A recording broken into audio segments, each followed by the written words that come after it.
Bonjour à toutes et à tous, je suis très contente de vous retrouver et de vous annoncer notre prochaine rencontre conférence qui aura lieu le vendredi 28 mai prochain à la médiathèque Jacques Sestor à Brignoles.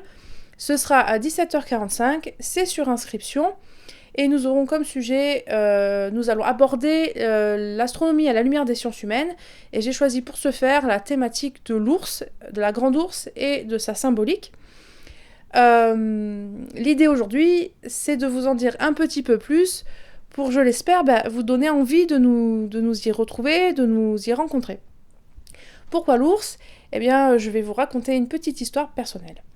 Quand j'ai commencé l'astronomie, il y a de ça plusieurs années maintenant, il m'est arrivé à plusieurs reprises de participer à des soirées dans des observatoires ou dans des clubs. Et au cours de ces soirées, nous a été proposé ce qu'on appelle une lecture du ciel. Alors la lecture du ciel, c'est très simple, c'est un temps où on va nous présenter les différentes constellations du ciel de saison et où on va nous raconter des histoires qui les accompagnent. Et quel que soit l'observatoire, quel que soit le club, c'était systématique.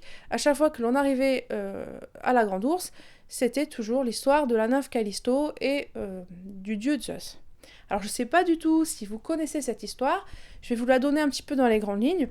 Donc Callisto est une nymphe d'une très grande beauté qui fait partie du cortège des jeunes femmes qui accompagnent la déesse Artémis. Et bien entendu, Zeus, qui a un très très grand appétit sexuel, jette son dévolu sur la jeune femme. Et donc il s'unit à elle, elle tombe enceinte, cette grossesse ne peut pas passer inaperçue auprès de la déesse Artémis, qui va chasser la pauvre Callisto. Callisto va donner naissance à un fils qui va s'appeler Arcas, et va tomber sous les foudres de la déesse Héra, qui a appris que Zeus l'avait trompée pour la énième fois, et qui va s'en prendre à cette pauvre Callisto. Et donc, pour pouvoir la sauver, Zeus va la transformer en ours.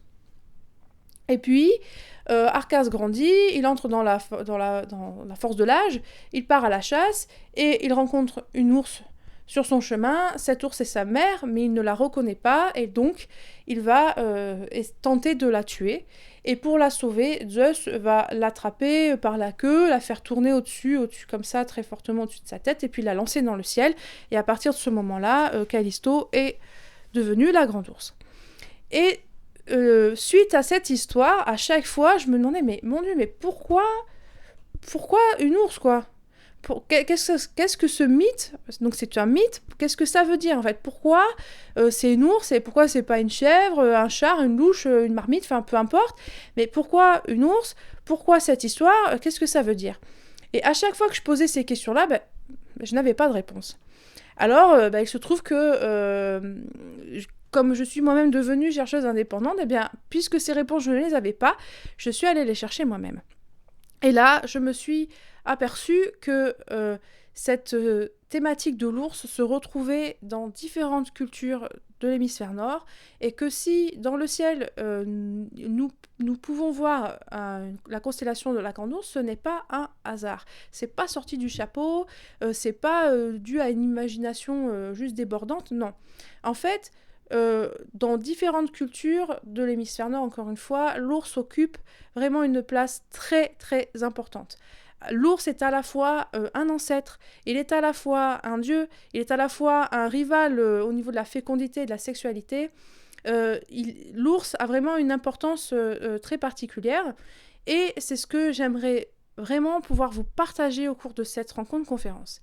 Je vais vous raconter des histoires, je vais vous raconter des contes et des légendes, je vais vous raconter pourquoi, en fait, il y a une ours dans le ciel d'un point de vue de la mythologie grecque, en quoi c'est dû à la déesse Artémis, qui est une déesse associée à l'ours, pourquoi l'ours a une telle importance, qu'est-ce que ça nous dit de nous en tant qu'être humain dans différentes cultures.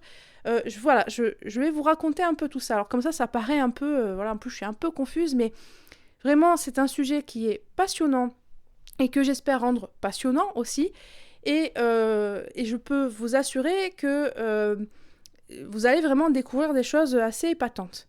L'idée aussi, puisqu'on fait de l'astronomie, c'est de vous présenter cette grande ours à la lumière de l'astronomie. C'est-à-dire, qu'est-ce que la grande ourse pour un astronome, en fait, ou une astronome? Qu'est-ce que la grande ourse? Que contient cette constellation de particuliers? Qu'est-ce qu'on a à dire de cette constellation? Donc, l'idée, c'est que je vais vous parler de chandelles standards, je vais vous parler des étoiles, je vais vous parler d'un tas de choses que vous peut-être ne savez pas encore, et tout ceci, par la suite, je vais l'associer à des histoires donc, et à une dimension plus anthropologique. Et l'idée, vraiment, encore une fois, c'est de rendre le sujet passionnant. J'arrête pas de le dire, mais vraiment, pour moi, cette thématique de l'ours, elle est fabuleuse. Il y a énormément de choses à dire. On va pas tout dire, bien entendu. Hein. L'idée, c'est de se mettre en route, de se mettre en appétit au cours de cette rencontre-conférence.